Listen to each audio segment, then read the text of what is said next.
Bismillahirrahmanirrahim. Assalamualaikum warahmatullahi wabarakatuh. Ketemu lagi dengan saya Suwardi pada channel saya Suwardi The Next Professor. Pada video kali ini kita akan berbicara terkait dengan cara mudah dan tepat mengutip tidak langsung. Pada video sebelumnya saya sudah membuat bagaimana cara mudah dan tepat mengutip langsung. Ini bisa nanti dilihat pada video saya lain di channel YouTube saya Suwardi The Next Professor. Baik sekalian, teman-teman mahasiswa dan teman-teman dosen, langsung saja kita langsung praktik bagaimana melakukan suatu kutipan langsung dan kutipan tidak langsung pada suatu jurnal. Nah, saya sudah buat contohnya di sini. Oke. Saya bagi dua ya layarnya. Nah, baikku sekalian. Jadi perbedaan substansi kutipan langsung dan kutipan tidak langsung itu kan sebenarnya secara simpel. Kutipan langsung itu berarti tidak mengubah substansi kata-katanya. Kalau kutipan langsung berarti dia merubah substansi kata-katanya. Nah, bagaimana contohnya? Ya, kita lihat seperti ini. Kebetulan saya kalau menulis selalu menggunakan aplikasi Mendeley. Jadi bagi adik-adik mahasiswa yang belum tahu menggunakan Mendeley bisa pelajari di kanal YouTube saya. Nah, bagaimana melakukan kutipan tidak langsung? Jadi kutipan tidak langsung itu sebenarnya substansinya itu adalah kutipan yang mengutip pendapat orang, tetapi dalam kutipannya itu merubah narasinya. Dalam bahasa Indonesia disebut dengan parafrase. Jadi kita menarasikan kembali, menyatakan kembali pernyataan yang dikutip itu dengan narasi yang berbeda, tapi substansi maknanya sama. Nah, saya berikan satu contoh, misalkan seperti contoh saya pada video sebelumnya terkait dengan kutipan langsung. Nah, ini sengaja saya ambil juga contoh seperti video sebelumnya, namun kita akan membahas bukan kutipan langsung tapi kutipan tidak langsung. Anggaplah kita membaca suatu buku terkait dengan ini. Ini. Anggaplah kita ingin mengutip ini. Anggaplah sampai di mana ya? Sampai di sini. Nah, anggaplah pendapat ini kita ingin kutip, dan ini adalah buku dari Fury Berdiu, dan ini kita kutip menggunakan kutipan tidak langsung. Anggaplah kita copy, kita copy pendapatnya. Nah, baru kita anggaplah ini adalah skripsi kita atau tesis kita atau disertasi kita. Anggaplah kita paste di sini, copy paste, dan ini hasilnya. Nah, bagaimana cara melakukan kutipan tidak langsungnya? Nah, seperti biasa yang kita ketahui bersama bahwa mengutip itu bisa saja kita tuliskan di awal kata seperti ini, bisa juga di akhir kata seperti ini. Nah, ini adalah teks murni atau teks asli dari teori dari Fury Berdiu atau pendapat dari Fury Berdiu. Nah, ini kita ingin kutip secara tidak langsung. Otomatis kita harus membaca secara cermat apa yang dikatakan oleh Fury Berdiu terkait dengan ini.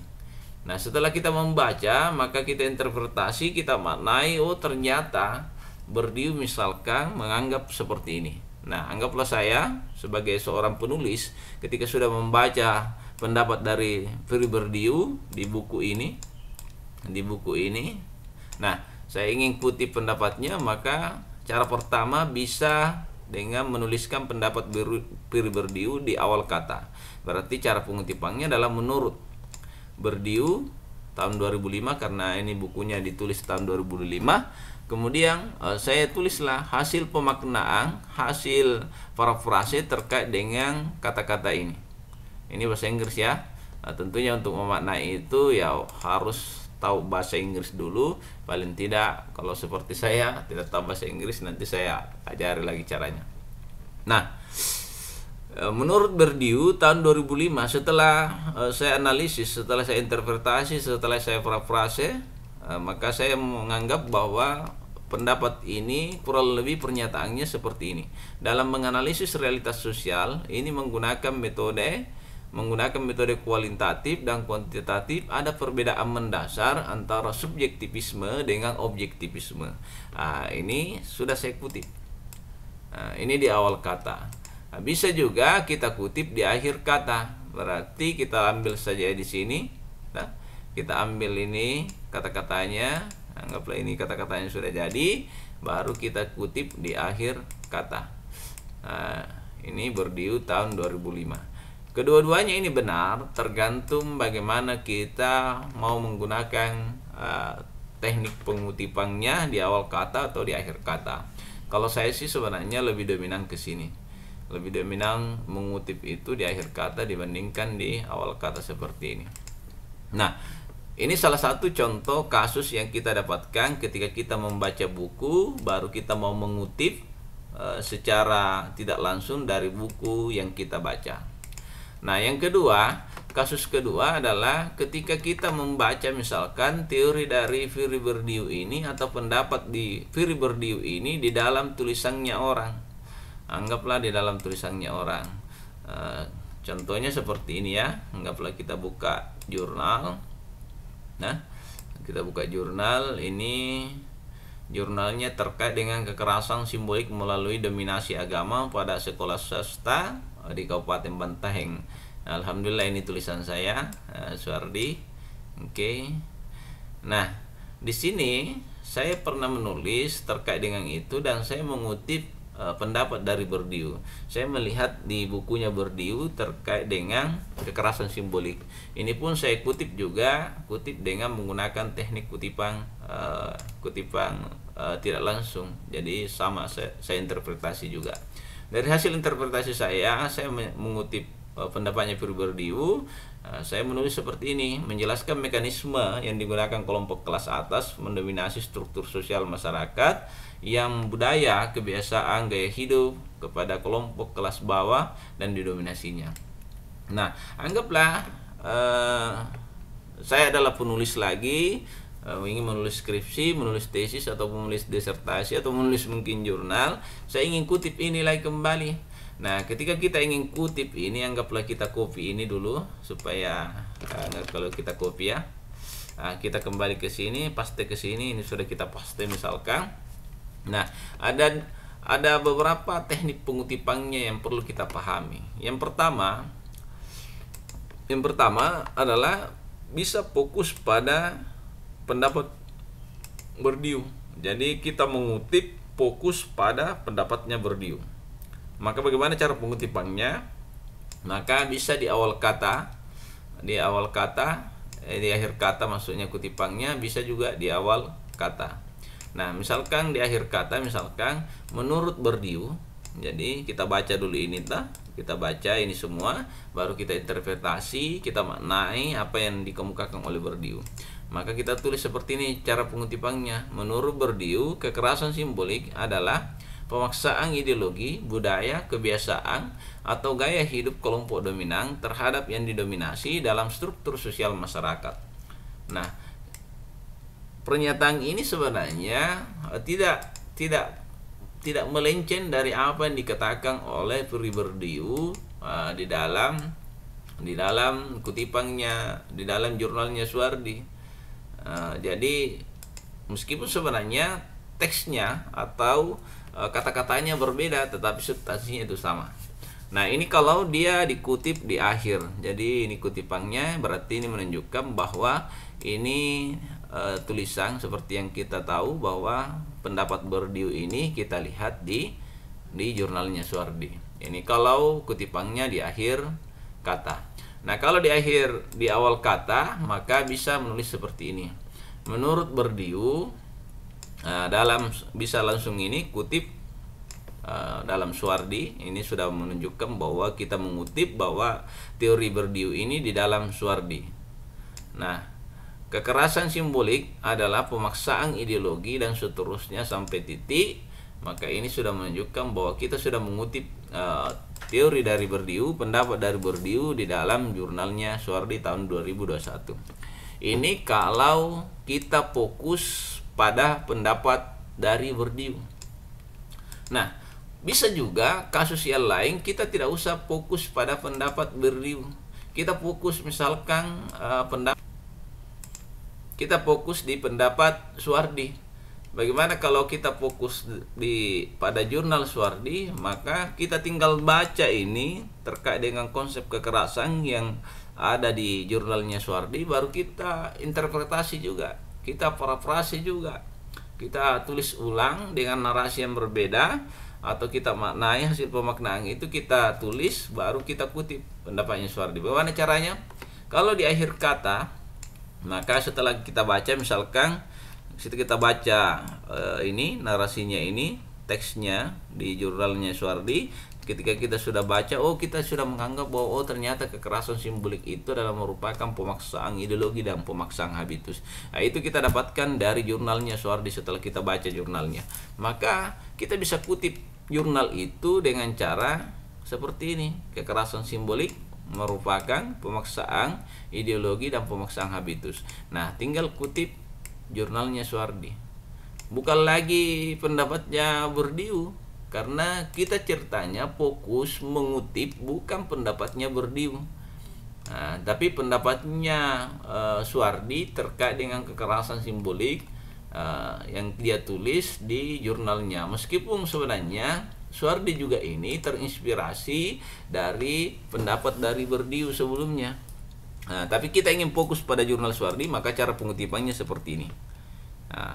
Ini kalau di akhir kata, kalau kutipannya di akhir kata. Kalau di awal kata kan tinggal dibalik saja, seperti menurut Suwardi kekerasan simbolik itu merupakan pemaksaan ideologi dan pemaksaan habitus titik.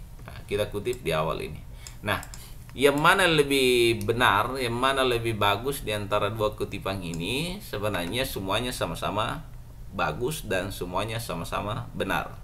Nah, ini banyak digunakan oleh penulis dalam menulis skripsi, tesis, dan disertasi.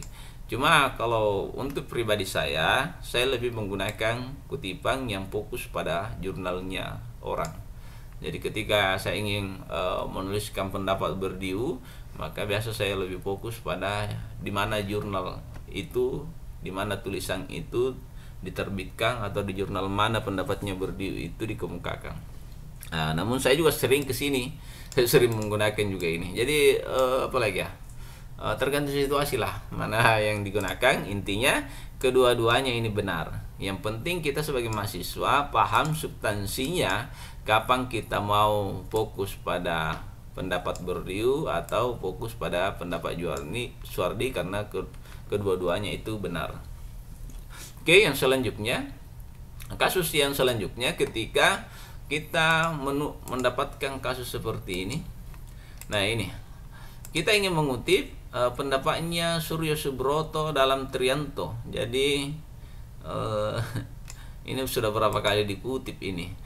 Jadi ini jurnalnya terkait dengan peningkatan hasil belajar sosiologi, bla bla bla dan seterusnya. Dan ini juga, ini adalah tulisan saya juga. Nah, sekarang mana ya kutipannya? Ini. Dulu saya mengutip pendapatnya Suryo Subroto dalam Trianto, karena saya pada waktu itu baca bukunya Trianto tahun 2007 halaman 117. Makanya cara pengutipannya seperti ini. Dan ini kutipannya, ini waktu itu adalah kutipan langsung menurut Suryo Subroto dalam Trianto tahun 2007. Nah, bagaimana kalau kita penulis, anggaplah Anda sebagai penulis mau juga mengutip ini. Nah, makanya caranya anggaplah kita copy paste dulu supaya lebih memahami anunya. Kita copy seperti ini, baru kita pindahkan. Nah, ini hasil pemindahan saya pindahkan ke Word ya, supaya mudah dimengerti. Nah, di sini ada beberapa situasi yang perlu dipahami juga. Kalau ingin fokus pada jurnal Suryo Subroto, pendapatnya Suryo Subroto yang ada di jurnalnya Suwardi, maka teknik pengutipannya seperti ini. Kalau dia di awal kata, kutipannya berarti menurut Suryo Subroto. Kita interpretasi ya, kita baca dulu apa maksudnya pendapatnya Suryo Subroto, metode diskusi bla bla dan seterusnya sampai ke sini. Nah, setelah kita maknai, anggaplah kita sudah maknai, kita sudah interpretasi, kemudian kita parafrase kembali, maka kita menuliskan misalkan metode diskusi bermanfaat untuk meningkatkan kemampuan siswa. Nah, ini kata-katanya tidak seperti yang dikatakan oleh Suryo Subroto, tetapi maknanya sama. Maknanya yang dikemukakan oleh Suryo Subroto sama, tapi cuma Suryo Subroto ini narasinya agak panjang, kalau kita narasinya agak pendek. Nah, yang kedua, kalau dia di akhir kata kutipannya, berarti tinggal kita menuliskan menurut Suryo Subroto metode diskusi bermanfaat untuk meningkatkan kemampuan siswa. Nah, dikutip Suwardi. Jadi yang dikutip adalah Suwardi karena kita melihat di jurnalnya Suwardi. Nah, pertanyaannya, ini Trianto tidak ditulis lagi. Iya, Trianto tidak ditulis lagi karena Trianto ini maksud saya Suwardi ini dulu mengutip pendapatnya Suryo Subroto di dalam Trianto. Nah, sekarang kita sebagai penulis selanjutnya mengutip pendapatnya Suryo Subroto bukan lagi di tulisannya Trianto tetapi di tulisannya Suwardi. Nah, tulisannya Suwardi ya. Sehingga yang dikutip itu adalah Suwardi, bukan Trianto lagi. Makanya dihilangkan Triantonya. Nah, seperti ini penulisannya yang benar. Nah, ini kalau kita fokus pada jurnalnya Suryo Subroto. Coba kita kalau misalkan fokus di jurnalnya Suwardi, maka kita tinggal baca ini jurnalnya Suwardi semua terkait dengan metode diskusi. Setelah kita membaca misalkan semua jurnalnya ini Suwardi terkait dengan metode diskusi, maka kita interpretasi, kita bisa memaknai bahwa metode diskusi itu dapat meningkatkan hasil belajar siswa dan kemampuan dan keterampilan siswa dalam berbicara siswa. Nah, maka pengutipannya itu kita tinggal tulis seperti ini, menurut Suwardi. Jadi menurut Suwardi metode diskusi dapat meningkatkan hasil belajar siswa dan kemampuan siswa dalam berbicara. Ini kalau di awal kata. Kemudian bisa kalau di akhir kata seperti ini, ya tinggal dibalik saja kutipannya di bagian bawah. Nah, ini kalau kita fokus pada jurnalnya Suwardi. Jadi bukan lagi memperhatikan pendapatnya Suryo Subroto, tetapi fokus pada jurnalnya Suwardi. Kita baca semua ini, misalkan kita menemukan bahwa substansi dari metode diskusi itu dapat meningkatkan hasil belajar siswa. Nah, itu kurang lebih caranya kita melakukan kutipan langsung, kutipan tidak langsung maksud saya. Nah, kalau misalkan ada yang bertanya yang mana lebih bagus, kutipan langsung dan kutipan langsung, dua-duanya bagus. Cuma untuk saat ini kutipan yang dibutuhkan dalam penulisan yang ceritanya terhindar dari plagiarisme, plagiat, maka yang dibutuhkan adalah kutipan yang tidak langsung. Karena kutipan langsung itu narasinya pasti akan terdeteksi plagiat ketika di Turnitin. Tetapi kalau kutipannya tidak langsung seperti ini yang kita lakukan, seperti ini yang kita lakukan, atau seperti ini yang kita lakukan, seperti ini yang kita lakukan, dan seterusnya, tidak akan terdeteksi plagiat. Makanya biasa ada skripsi yang rendah hasil Turnitinnya, hasil plagiarismenya. Kurang lebih seperti itu, dan ini adalah referensinya saya menulis kutipan langsung ini. Dan oke, saya pikir seperti itu ya. Kalau ada yang misalkan mau dipertanyakan, bisa tulis di kolom komentar di YouTube saya. Terima kasih atas perhatiannya. Salam The Next Professor. Assalamualaikum warahmatullahi wabarakatuh.